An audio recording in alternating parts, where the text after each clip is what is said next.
Je vous dirais le fait d'avoir participé pendant près de 20 ans, si ce n'est pas plus que 20 ans, avec les groupes de femmes à travers le Canada et au Québec, femmes autochtones, d'avoir contribué à la Marche mondiale des femmes, d'avoir éduqué, dénoncé, dérangé, brassé des choses sur toutes les injustices auxquelles on faisait face et on continue de faire face. Puis j'ai été choquée à l'âge de 16 ans de voir des Autochtones dans le downtown Eastside, des hommes et des femmes, jeunes et moins jeunes, de vivre une misère aussi frappante, là, puis là. Et plus tard, on nous annonce qu'il y a beaucoup de femmes qui disparaissaient, puis genre, même moi j'embarquais que c'était un problème dans l'Ouest et moins au Québec. Et à partir de 95-98, ça fait pas longtemps ça là, je réalise qu'on n'était pas à l'abri non plus ici. Donc je vais m'associer avec un mouvement qui demande reddition de comptes, qui demande justice, réponse, compréhension, soutien, guérison pour savoir où sont allés nos frères ou nos sœurs. Et c'est surtout les femmes qui vont demander des réponses. Alors avec le temps, comme présidente de Femmes autochtones du Canada, c'était le dossier prioritaire. Pendant longtemps, les femmes rapportaient à la police une disparition, malheureusement des fois 7 disparitions au sein même de la famille, surtout des femmes, des assassinats ou des disparitions. Puis on remarquait avec le temps la réponse sociale de sécurité publique ou de justice était absente, inadéquate ou inacceptable. Mais tout ça dans l'isolement. Et c'est là où il y a un mouvement qui va surtout se créer dans le nord de la Colombie-Britannique, le Highway of Tears, le Downtown Eastside à Vancouver, le North End Winnipeg, la Saskatchewan, à Saskatoon, Regina, en Alberta, etc., où là, tranquillement, on sort du silence pour se mobiliser. Internet n'existait pas, mais on savait que ça bougeait. Et on dénonce, personne ne réagit, même le leadership autochtone ou canadien ou municipal. Et à un moment donné, Amnesty International va arriver puis va dire « Ah oui, il semble avoir des cas de disparition, fait qu'on va se promener à travers le Canada. » Ils vont répertorier 193 cas, où là, on va expliquer qui étaient ces femmes-là, au-delà de la statistique. Et en 2004, c'est déposé officiellement, 2003-2004, et la planète au complet est scandalisée avec le nombre annoncé par Amnesty International, qui va amener après ça Femmes autochtones du Canada en 2005 jusqu'en 2010 de faire une recherche qui n'avait jamais eu lieu auparavant, où au-delà encore de la statistique, on raconte l'histoire de chaque personne disparue ou assassinée sur une période de 40 ans. Et c'est 583 cas qui sont expliqués et on voit là, la tendance à partir de 2000 jusqu'à 2005, ça fait juste augmenter. C'est à chaque semaine ou à chaque mois qu'on va perdre une jeune femme ou une femme autochtone. Fait qu'il y a une pression, mobilisation internationale, les rapporteurs spéciaux pointent du doigt le Canada et un gouvernement arrive, va faire en sorte qu'en effet, peut-être qu'on a lieu là ici une obligation de comprendre pourquoi il y a cette réalité ici au Canada. Puis ça, c'est un mouvement qui va l'avoir poussé et amené là. Alors, en 2016, après des décennies là, de lutte, puis de mouvements et d'alliances avec tout le monde ici au Canada et même à l'international, finalement, le gouvernement décide de mettre en place pour la première fois une commission comme celle-ci. Alors, c'est la commission d'enquête sur les femmes et les filles autochtones disparues ou assassinées. Et cette commission-là va créer des précédents qui n'ont jamais eu lieu là, en matière de commission d'enquête. Une, parce que c'est une commission qui va couvrir toutes les juridictions. Donc, c'est une commission nationale, on dit fédérale avec le Canada, mais chaque province et territoire va permettre à des commissaires d'aller fouiller dans leurs affaires, d'aller enquêter sur la Sûreté du Québec, exemple, ou tel coroner dans telle ville dans la Saskatchewan. Donc ça, c'est du jamais vu où chaque province va autoriser simultanément une enquête provinciale en même temps que celle du fédéral. Donc, c'est pour ça qu'elle s'appelle Commission d'enquête nationale. Ça, c'est une première. C'est une première aussi que c'est des femmes autochtones qui sont à la tête. On a un collègue, là, Brian, qui est autochtone aussi, et une Canadienne. Là, donc, 5 personnes sont nommées. Et bien là, quand on est nommé, ben moi, c'est un coup de téléphone que je reçois, puis je suis au restaurant avec ma famille, mes plus jeunes, les plus en forme, je dirais. Et très excitée, je prends l'appel, puis c'est la ministre Bennett. Ça faisait 4 fois qu'elle appelait, puis ma fille me dit « Ma, cette fatigante-là, là, ça fait plusieurs fois qu'elle appelle. » Ben, j'avais des conférences pendant la journée. Elle s'amusait avec le iPhone. Et je dis « Hello? » Puis là, je pars à pleurer parce qu'on me demande si je vais être commissaire. Puis là, ma fille, elle me dit « Maman, elle pleure. Pourquoi tu pleures? Oui ou non? » Sur un napkin. Là. Et j'encercle « Oui, parce que je suis tellement fière. » Alors, je redonne. Elle dit « Maman est correcte. » Et c'est là où j'accepte le mandat, mais dans l'excitation, je suis quand même capable de dire à la ministre, c'est quoi le mandat? Parce que c'est large, une commission d'enquête. Qui va être à la tête de tout ça? C'est quoi les enjeux, les sujets qu'on va devoir traiter? Vous allez voir, vous allez voir. Bien, c'est le Globe and Mail qui nous l'a annoncé là, avant la ministre, mais on reçoit les termes et références et c'est un mandat qui ordonne aux 5 commissaires d'examiner toutes les formes de violence, toutes les causes systémiques et les origines. Pourquoi on se retrouve vulnérable? Pourquoi il y a tant de disparitions et d'assassinats ici au Canada? Et en plus, trouver une façon d'honorer nos sœurs volées, donc de proposer des exemples, des recommandations. Un grand pays à couvrir, plusieurs juridictions, plusieurs nations, en peu de temps, et c'est ce qu'on nous donne comme mandat. Et en même temps aussi, on doit aller examiner ce qui se fait bien dans chaque gouvernement. Donc, programmes et services, puis les bons coups, les bonnes choses. Donc, c'est immense, ambitieux, mais en même temps, je pense que c'était de permettre au Canada de dire on va aller fouiller puis gratter là, les origines. Alors c'était ça le mandat et aujourd'hui ben, on voit un résultat qui va, je pense, créer pas juste un chapitre mais plusieurs chapitres ici au Canada en matière de droits autochtones, droits canadiens et surtout pour les femmes autochtones. Le fil, c'est toujours le même, puis toujours la même petite perle qu'on va rentrer. C'est qu'est-ce qui est arrivé à ma fille, qu'est-ce qui est arrivé à ma mère, comment ça se fait que personne m'explique, personne communique avec moi, ou j'ai l'impression d'être discriminée parce que je suis une femme autochtone, alors que ma voisine va avoir perdu sa fille, et là il va y avoir une réponse. Les médias, la justice, la société, l'argent, la lettre Amber, tout est là pour elle, les chiens, les hélicoptères, alors que moi, j'ai rien. Qu'est-ce qui se passe? Donc ça, on entend ça partout, partout, partout. Et dans la demande, c'est réouvrir mon dossier. Je veux qu'on réenquête, je veux qu'on refasse l'enquête. Alors, quand on devient commissaire, on regarde, nous, les termes et références, puis nulle part on nous donne ce pouvoir-là. Nulle part. L'autorisation de devenir policier ou enquêteur. On nous demande de regarder les causes systémiques. Les familles ont une grande, grande déception. Elles ont pris leur énergie pour pousser une enquête. L'enquête arrive et on leur annonce « non, on va étudier ». Ça a fait très mal. Alors, ça a été d'expliquer aux familles, si tu acceptes de partager ta vérité avec nous, on va s'assurer que nos enfants puis nos petits-enfants, on va leur proposer un meilleur avenir ou forcer par des impératifs légaux que le Canada doit respecter des droits qu'il ne respecte pas depuis trop longtemps. Est-ce que tu acceptes ou pas?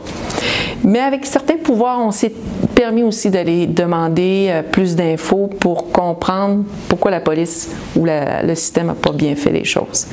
Alors ça a été difficile pour les familles, mais en même temps, pour la première fois, il y en a beaucoup qui vont briser un silence. Beaucoup, beaucoup, des milliers on parle.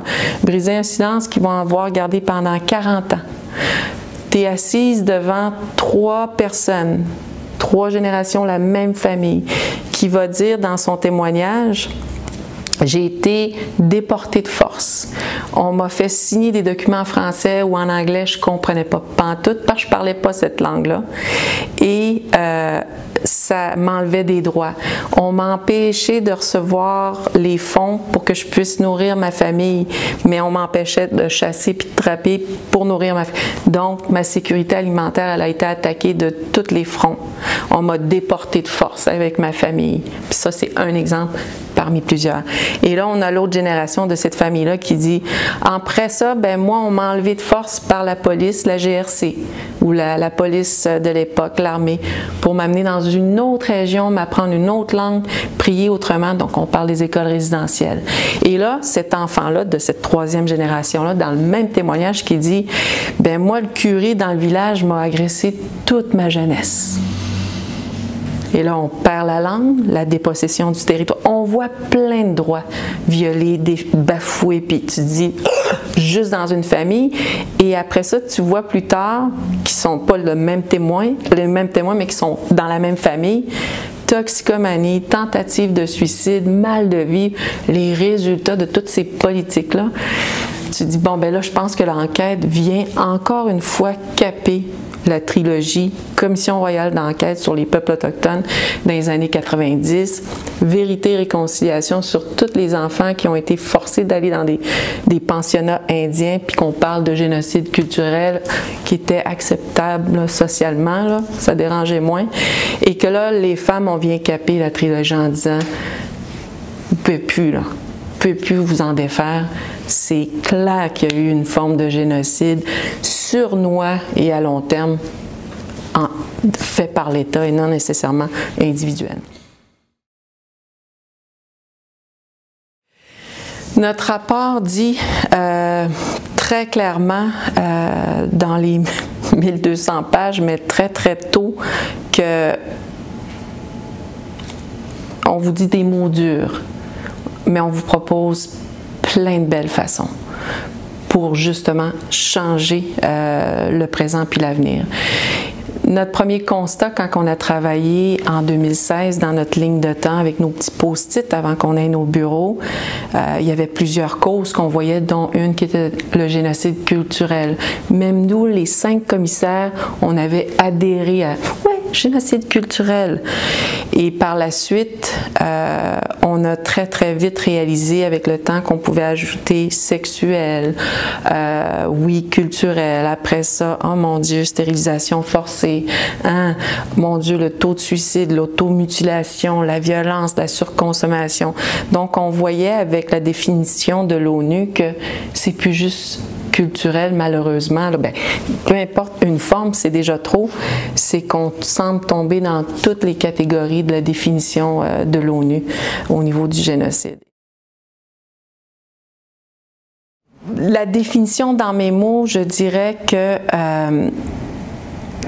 on va souvent entendre parler du génocide comme étant de façon massive un groupe ethnique dans un groupe ou dans une nation vont être tués de façon immédiate.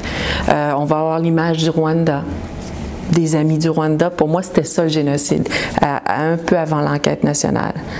Et lorsqu'on regarde comme il faut cette définition-là, on réalise que les enfants autochtones qui ont été enlevés de force d'un groupe, qui est une des définitions ou de l'article 2, là, enlevé de force et amené dans un autre groupe, va avoir été défini avec vérité et réconciliation.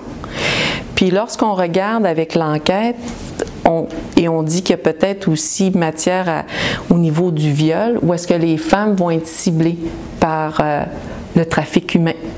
Les femmes autochtones, les pourcentages sont épeurants parce que, oui, on va les cibler.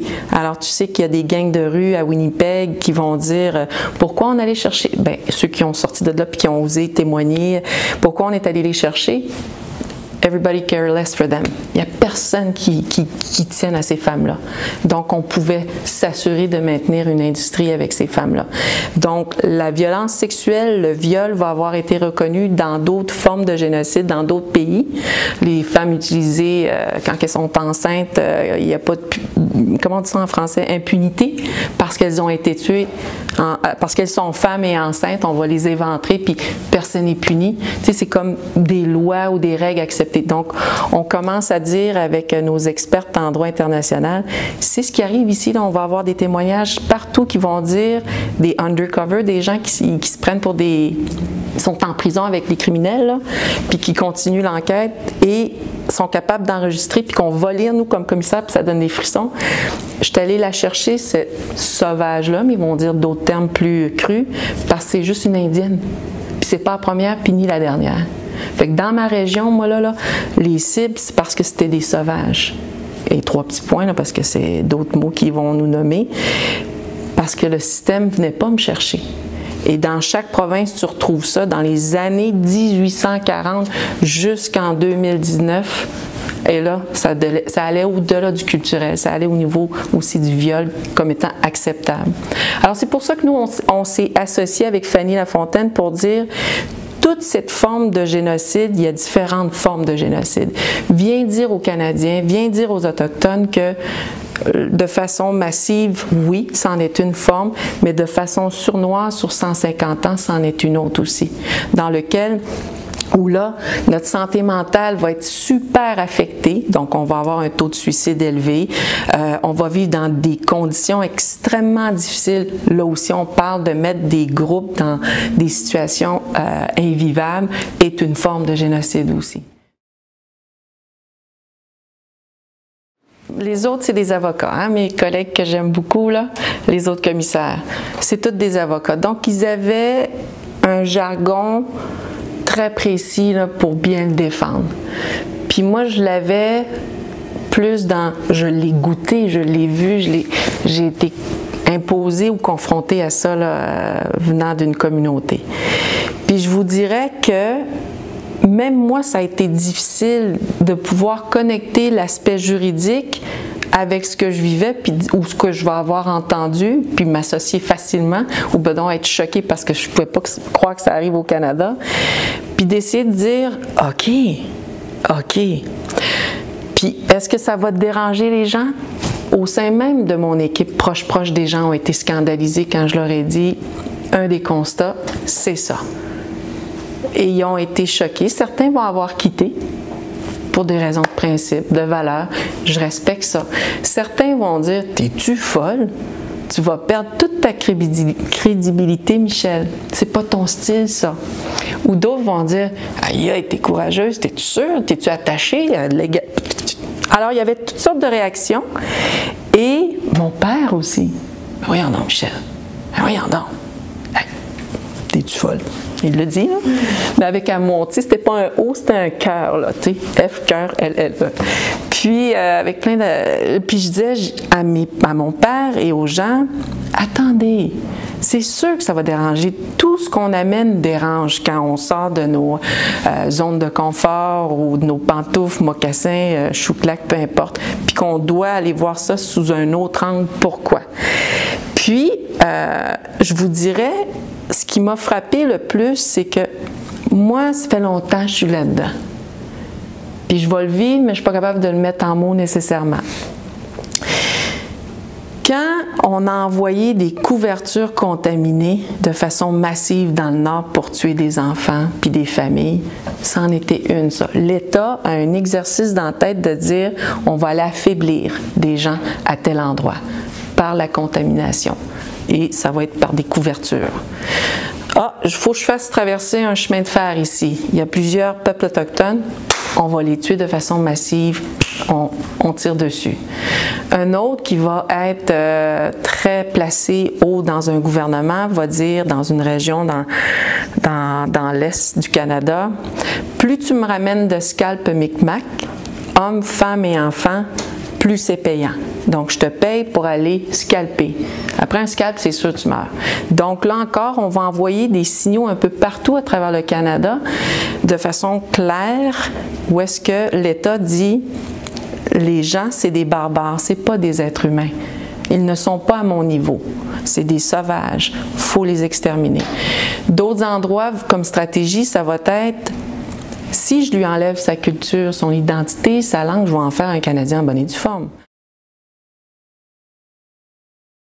Ben, de briser un silence ou des silences, je devrais plutôt dire, où là ce sont des femmes qui vont user de leur courage, de leur force, de partir du pouvoir qu'on avait avant, hein, on avait des pouvoirs incroyables les femmes, à une situation où on n'a plus du tout cette place-là et que là on la reprend.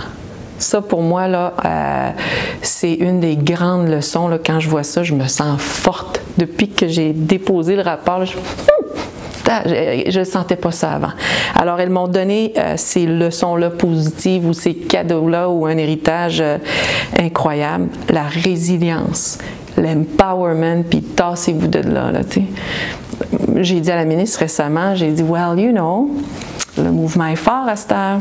Reddition de comptes, si vous ne donnez pas de réponse, ils vont vous le faire savoir. Ils sont tellement fortes, là. » Alors ça, c'est les leçons positives. Puis sur le plan personnel, je dirais que de garder tous ces traumatismes-là, puis d'essayer d'échanger en « je viens de recevoir tellement de choses sacrées, je dois les honorer pour le restant de mes jours. » Puis au lieu d'aller vers une dépression parce que c'est noir ce qu'on a reçu, c'est noir, puis c'est frustrant, c'est enrageant, d'essayer d'en prendre à chaque jour pour dire je vais faire un petit pas de plus ou 75 pas de plus dans cette journée-là, le restant de mes jours.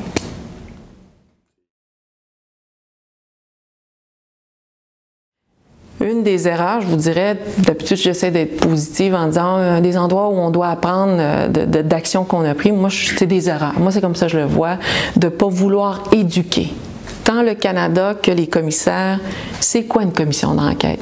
Quelles sont ses balises, ce qu'elle peut faire et ce qu'elle ne peut pas faire? Pour tout de suite gérer, c'est plate à dire, l'émotion. Puis dire, regarde, c'est à ça qu'on sert. Le reste, c'est la police qui doit faire ça, les services sociaux qui doivent faire ça, la santé qui doit faire ça, tel ministère, tel conseil de banque. On est devenu tout ça en même temps. Je vais le dire souvent, ça, si on a une commission ici au Canada comme celle-ci, dont l'Organisation des États américains va avoir très vite réagi, ou le Haut-Commissaire des Nations unies va réagir très, très vite, c'est un mouvement. C'est la base, c'est les femmes, c'est les alliés, c'est les gens qui marchent avec ces personnes-là, pas pour ces personnes-là. Les gens ne marchent plus pour nous autres à cette heure-là. On marche, puis les gens vont venir s'associer. Ça, là, c'est tellement important, puis que quand on arrive avec un outil comme l'enquête qui va donner un contexte historique, social et juridique, où là, tout est là, devient un outil de plus pour le mouvement. Pour ceux qui aiment défendre, ceux et celles qui veulent devenir des alliés, il y a un mouvement. Il y a un outil. Là où on a besoin de déranger ou d'éduquer, ça dépend comment on veut l'aborder. Des fois, j'aime ça déranger, mais j'aime surtout aussi éduquer. C'est qu'on a des gouvernements, des parlements, des assemblées nationales, mais des municipalités, des villages, des communautés autochtones, où là, des gens disent parler en notre nom. Donc, nos élus, le leadership, c'est de les talonner constamment. C'est-à-dire, vous l'avez demandé cette enquête, vous avez marché avec nous. C'est pas juste une étude, là. C'est une commission d'enquête, donc vous avez ordonné à 4 personnes de faire un exercice démocratique qui vous donne un projet de société. Vous êtes rendu où maintenant? Donc, reddition de comptes, transparence, reddition de comptes, transparence. Donc, le mouvement, là, c'est de continuer à pousser. On m'a déjà dit que les médias faisaient peur aux élus, que c'était l'ennemi numéro 1 ou la pression numéro 1 qui allait s'étoper le ton de la journée en Chambre des communes ou à l'Assemblée nationale. C'est vrai, mais qui va faire la une des médias si on ne bouge pas? C'est nous qui doit déranger, éduquer puis mobiliser. Donc, il n'y a plus juste les médias, il y a les médias sociaux, les influenceurs, mais il y a tous ces gens-là là, qui croient en nous, les organisations qui croient en nous, donc qui vont ajouter un poids de plus pour déranger ceux qui ont un certain pouvoir de créer ou de changer des lois. Fait que ça, pour moi, là, si on n'avait pas fait ces marches-là, puis qu'on n'avait pas éduqué, ben on n'aurait pas la planète en train de regarder le Canada.